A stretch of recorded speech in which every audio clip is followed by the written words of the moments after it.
Hello hi welcome नमस्ते। मेरा नाम ऋतिक और हम फिर से बात करने वाले हैं एक और इंटरेस्टिंग कंसेप्ट के ऊपर। तो ये वीडियो सेमेस्टर 4 के उन बच्चों के लिए मोस्ट इंपोर्टेंट होने वाली है जिनके पास सब्जेक्ट है इंटरमीडिएट मैक्रो इकोनॉमिक्स फर्स्ट। तो लेसन नंबर 7 के ऊपर आज हम बात करते हैं फिर से एक और इंपॉर्टेंट कंसेप्ट के ऊपर। ठीक है, तो शुरू करते हैं आज की वीडियो। और भाई इस कंप्लीट सीरीज के नोट्स बन चुके हैं। जिन बच्चों को नोट्स परचेज करने हैं वो इस नंबर पे जाए 9667836336 यहाँ जाके नोट्स ले सकते हैं। ठीक है, कई बच्चे कमेंट करें कि भैया मैंने भी कमेंट देखा और कौन सी आ गई कि हिंदी पढ़ी कोई इंपॉर्टेंस नहीं, हिंदी में वीडियोस नहीं बन रही। तो कंसेप्ट भले इंग्लिश में लिखे हुए हैं, आपको समझाया हमेशा हिंदी लैंग्वेज में ही जाता है। हाँ, कुछ वर्ड्स है जो आपको हिंदी में समझने पड़ेंगे, वो आप आराम से जाकर जब पीडीएफ पढ़ोगे आपको वहां पे जाके एक्सप्लेनेशन मिल जाएंगे उन सारी चीजों की। आई बात समझ में? अब आते हैं आज के कंसेप्ट के ऊपर जहां पे हम बात कर रहे हैं taxes and the rental cost of capital के ऊपर। तो इन्वेस्टमेंट फंक्शन के ऊपर ये हमारा एक इंपॉर्टेंट टॉपिक है। तो टैक्सेस का मतलब क्या होता है पहले वो समझते हैं।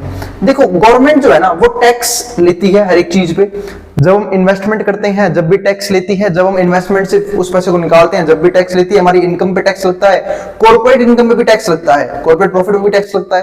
तो आज हम उस टॉपिक्स पे बात करने वाले हैं और उसका कैसे इफेक्ट पड़ता है एक प्रोड्यूसर के पॉइंट ऑफ व्यू से, वो हम समझेंगे। ठीक है, यहाँ पे हम इनकम टैक्स की बात नहीं कर रहे क्योंकि वो तो कंज्यूमर्स पे भी लगता है, जिनकी इनकम उस सब पे लगता है। आज हम बात करने वाले हैं कॉर्पोरेट टैक्स के बारे में।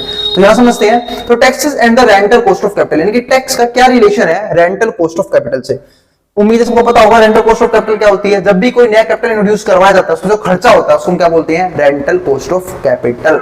ठीक है, तो rental cost is affected by taxes, इसको टैक्स जरूर अफेक्ट करते हैं। Two main tax variables are the corporate tax and the investment tax credit. दो तरह के टैक्स अफेक्ट करते हैं, एक तो कॉर्पोरेट टैक्स अफेक्ट करता है, दूसरा अफेक्ट करता है हमारा इन्वेस्टमेंट टैक्स क्रेडिट। तो पहले समझते हैं इन्वेस्टमेंट टैक्स क्रेडिट क्या है। देखो, ये कैसे बोलता हूं दिया, ये एक ऐसा बेनिफिट है जो प्रोड्यूसर को दिया जाता है जिसे बोलते हैं इन्वेस्टमेंट टैक्स क्रेडिट। यानी कि जब भी प्रोड्यूसर किसी भी नए इक्विपमेंट पे, ठीक है, नए प्लांट पे, नई मशीनरी पे इन्वेस्टमेंट करता है तो उसको एक छूट मिलती है, उसको क्या बोलती है, इन्वेस्टमेंट टैक्स क्रेडिट। ठीक है, ताकि उसको थोड़ा सा कॉस्ट कम पड़े और वो आराम से इन्वेस्टमेंट कर पाए। क्योंकि इन्वेस्टमेंट जो है ना वो इकोनॉमी के लिए काफी फेवरेबल चीज होती है। जब भी कोई भी पर्सन इन्वेस्टमेंट करता है किसी नए बिजनेस में, किसी नए इक्विपमेंट पे, किसी नए प्लांट पे, क्योंकि इन्वेस्टमेंट का मतलब क्या है कि कोई ना कोई नया बिजनेस डेवलप हो रहा है। और बिजनेस डेवलप होने का मतलब पता है क्या होता है कि कहीं ना कहीं लोगों को क्या मिल रही है, एम्प्लॉयमेंट जनरेट हो रही है, यानी कि लोगों को जॉब्स दी जाएंगी जिनसे क्या होगा, इकोनॉमी लगातार रन करती रहेगी। आई बात समझ में? तो इसलिए गवर्नमेंट है ना थोड़ा ज्यादा ध्यान रखती है किनका, ऐसे बिजनेसेस का, ठीक है, जो एक अच्छी इन्वेस्टमेंट करते हैं, अच्छे लेवल पे इन्वेस्टमेंट करते हैं और अच्छे प्रोडक्ट या फिर अच्छे सर्विसेज के लिए इन्वेस्टमेंट करते हैं। हाँ, टैक्स उन पे काफी ज्यादा लगता है, जैसे कि कुछ अल्कोहलिक कंपनीज है, टबैको कंपनीज है, ठीक, उन पे टैक्स लगता है क्योंकि भाई वो चीजें ऐसी बना रही हैं जो लोगों के लिए अच्छी नहीं है, ना ही लोगों के लिए अच्छी है, ना ही लोगों के हेल्थ के लिए अच्छी है, ठीक है, और ना ही हमारे सोशल लेवल पे अच्छी है। तो यहाँ पे समझते हैं द इन्वेस्टमेंट टैक्स क्रेडिट का मतलब क्या है। The investment tax credit reduces the price of capital good. मैंने कहा ना ये रिड्यूस करता है किस चीज को, price of the capital good. तो ये क्या हो गया, प्रोड्यूसर के लिए बेनिफिट, क्योंकि जो प्रोड्यूसर कैपिटल गुड में इन्वेस्टमेंट करेगा अब उसको क्या मिलेंगे, चीज सस्ते मिलेंगी। ठीक है, to firm by ratio T, therefore the investment tax credit reduces the rental cost of capital, जिसकी वजह से क्या रिड्यूस हो जाता है, रेंटल कॉस्ट ऑफ कैपिटल। यानी कि जो भी फर्दर कैपिटल इंट्रोड्यूस उन्हें करना था उससे कम खर्चा होता है उनका। फॉर एग्जाम्पल, मान लो कि मैं एग्जाम्पल दूं कि एक मशीन लगानी है किसी को डोमेस्टिक लेवल पे और किसी को बिजनेस लेवल पे।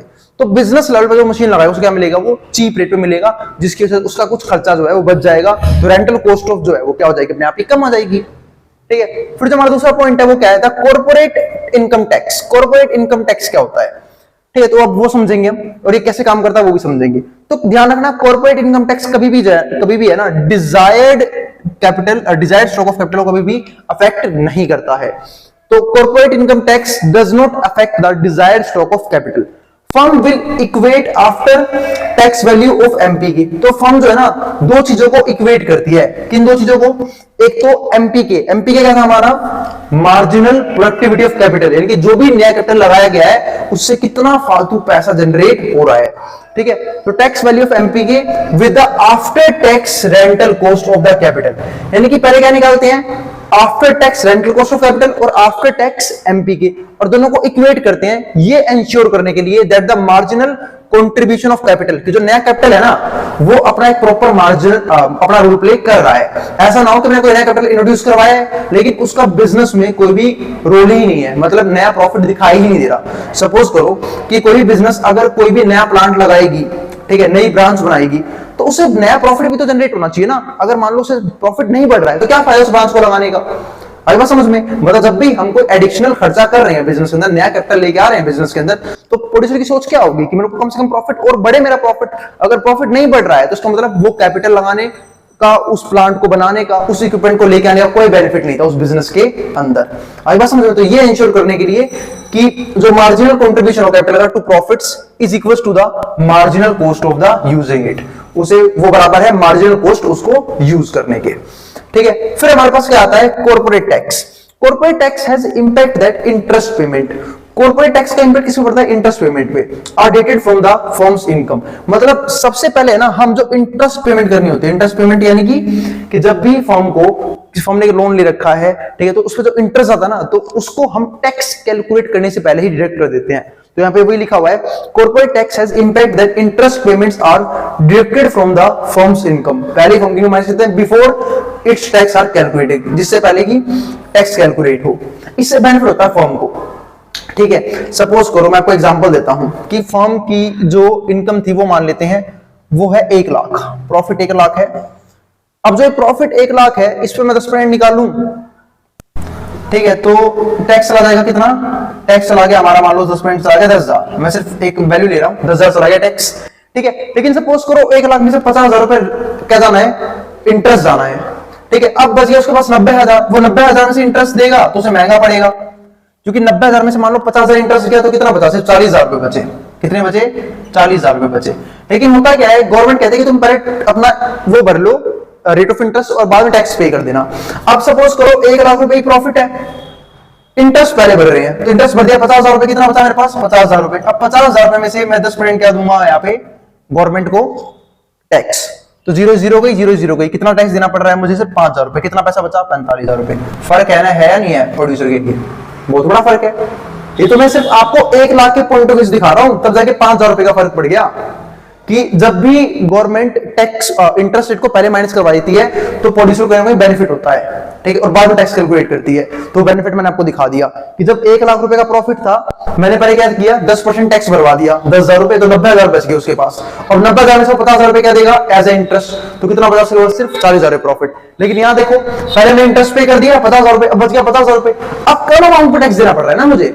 अब 50,000 रुपए टैक्स दूंगा तो कितना देगा? 5,000 रुपए। कितना बच गया? 45,000 रुपए, है ना? फालतू पैसा बच गया मेरे पास। तो वही बात यहां पे लिखी हुई है, इस चीज का बेनिफिट मिलता है इन्हें। तो corporate tax has impact that interest payments are डेटेड from the firm's income before the it tax are calculated. Tax calculate होने से पहले ही हम क्या कर देते हैं? इंटरेस्ट पे कर देते हैं। However if the dividend paid after tax, अगर डिविडेंड जो है वो पे किया जाए after tax deduction, the rental cost of capital rises, तो रेंटल कॉस्ट बढ़ जाएगी as the rate of corporate tax rises, क्योंकि कॉर्पोरेट टैक्स भी क्या हो जाएगा? बढ़ जाएगा। ठीक है, अब आते हैं अपने नेक्स्ट टॉपिक के ऊपर, the stock market and the cost of capital. अब बताइए स्टॉक मार्केट कंसेप्ट कहां से पैदा होता है वो समझते हैं। अब बताइए स्टॉक मार्केट कंसेप्ट था क्या, क्यों आया था ये? कई बार क्या होता है ना, बिजनेसमैन को ना लोन्स नहीं मिलते हैं, किससे? किसी भी फाइनेंशियल इंस्टीट्यूशन से, यानी बैंक लोन प्रोवाइड नहीं कर पाता या फिर अच्छे खासे लेवल पे लोन प्रोवाइड नहीं कर पाता। तो अब इस चीज के लिए ना इन्होंने एक अच्छा सा प्लान बनाया कि क्या करते हैं हम लोग ना अपनी इक्विटीज दे देते हैं।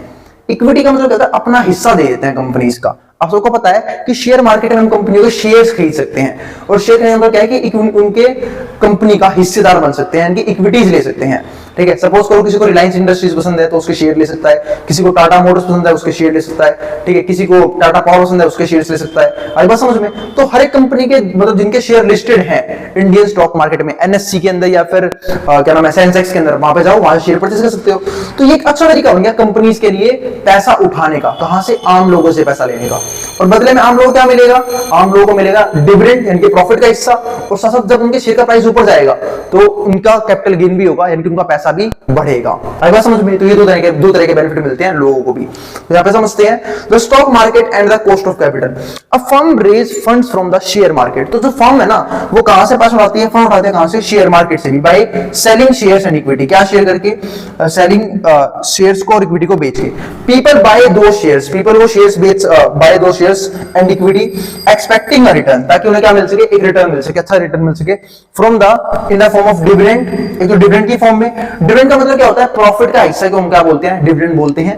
If there are capital gains, कई बार देखो दो तरीके तो सबसे मस्त होता है कमाने के किसी भी शेयर में। सपोज करो एग्जांपल देता हूं, रिलायंस का शेयर मान लेते हैं, इस टाइम 2,500 रुपए का है, और ये डिविडेंड दे रही है साल में 2 बार 25-25 रुपए का, तो 50 रुपए डिविडेंड से कमा लिए अपने 2,500 रुपए के एक शेयर पे, ठीक है। और जो 2500 है, हो सकता है कि शेयर अगले साल बढ़ के कितने का हो जाए, 3,500 रुपए का हो जाए या फिर 3,000 का हो जाए।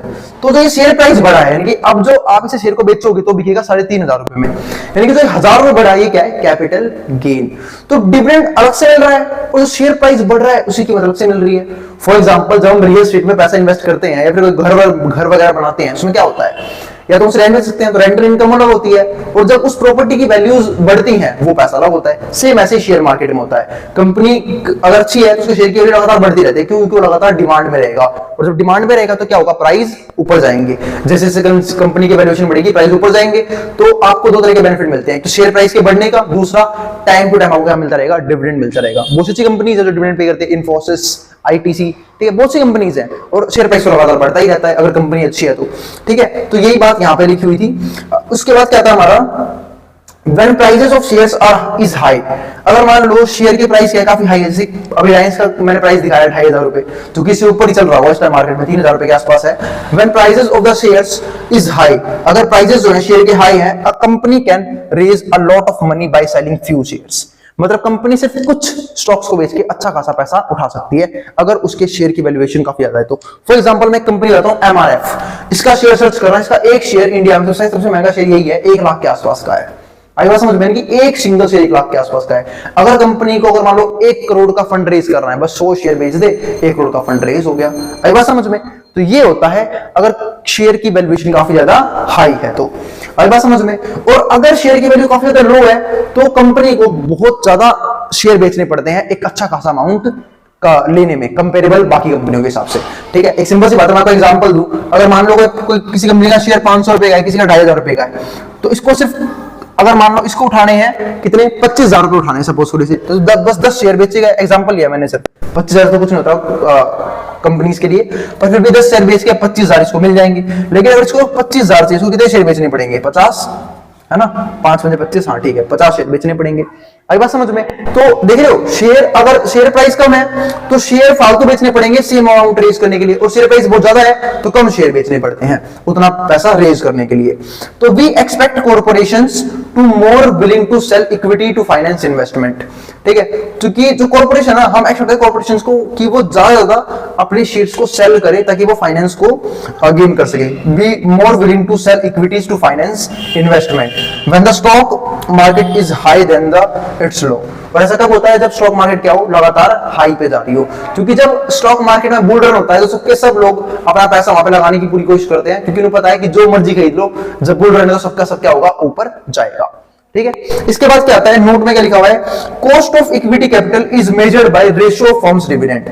जो कॉस्ट ऑफ इक्विटी कैपिटल है ना, मतलब क्या खर्चा आ रहा है उसको रेज करने के लिए, cost of equity capital is measured by ratio of firm's dividend. Firm की डिविडेंड डिपेंड करता है to the price of its stock, यानी कि फर्म का डिविडेंड का रेशियो और किसका ratio, price of the stock, ठीक है। Then the higher price of stock the lower the cost of equity capital. अगर जो हायर प्राइस है स्टॉक का तो लोअर क्या होगा, कॉस्ट ऑफ इक्विटी कैपिटल, ठीक है। इनकी कॉस्ट कम आएगी, cost of equity capital, and the lower the overall cost of capital. और अगर लोअर होगा तो इसका उल्टा हो जाएगा, इनकी वाइस वर्सा भी होगा।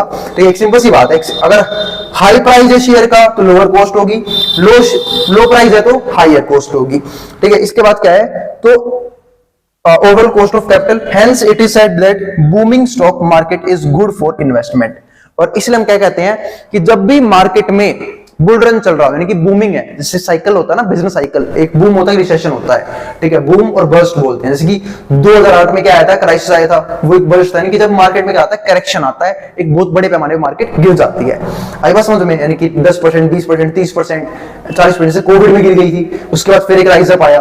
तो बूमिंग मार्केट का मतलब क्या होता है कि जब मार्केट लगातार क्या हो रही है, भाग रही है, जैसे कोविड के भागी है ना, 8,000 से वापस निफ्टी किस पे आ गया था, 18,000 के आसपास पे। तो आई बात समझ में, उसको बोलते हैं बूमिंग मार्केट। और तो रिसेशन आता है जब किसी तरह क्राइसिस चल रहा हो, वॉर चल रहा हो, ठीक, उसको क्या बोलते हैं, रिसेशन का पीरियड। तो इन्वेस्टमेंट कौन टाइम अच्छा होता है, जब मार्केट में बुल रन चल रहा है, यानी कि बूमिंग पीरियड चल रहा हो, यानी कि मार्केट लगातार ऊपर जा रही हो, शेयर प्राइस लगातार भाग रही हो, ताकि लोगों का पैसा क्या हो जाए, फटाफट अच्छे रिटर्न जनरेट करके दे।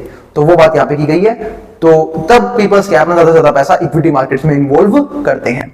आई बात समझ में? तो ये हमारा था कंप्लीट टॉपिक, जहां पे हमने समझा कि जो कॉर्पोरेट टैक्स क्या होता है।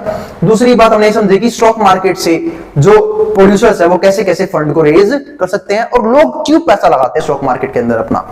आई बात समझ में? तो अब मिलेंगे हम नेक्स्ट वीडियो के अंदर, जहां पे हम बात करेंगे इसके नेक्स्ट कंसेप्ट्स के ऊपर। तब तक के लिए भाई, अब जिसको जो उतारना उतार सकता है, मैं हट रहा हूं बोर्ड के सामने से। और भाई अगर वीडियो पसंद आई हो तो वीडियो लाइक के बिना मत जाना और चैनल को सब्सक्राइब भी कर देना ऐसी वीडियोस के लिए। मिलते हैं नेक्स्ट वीडियो में, जहां पे हम बात करेंगे इसके नेक्स्ट कंसेप्ट्स के ऊपर। अब जिसको जो उतारना उतार सकता है, मैं हट रहा हूं बोर्ड के सामने से।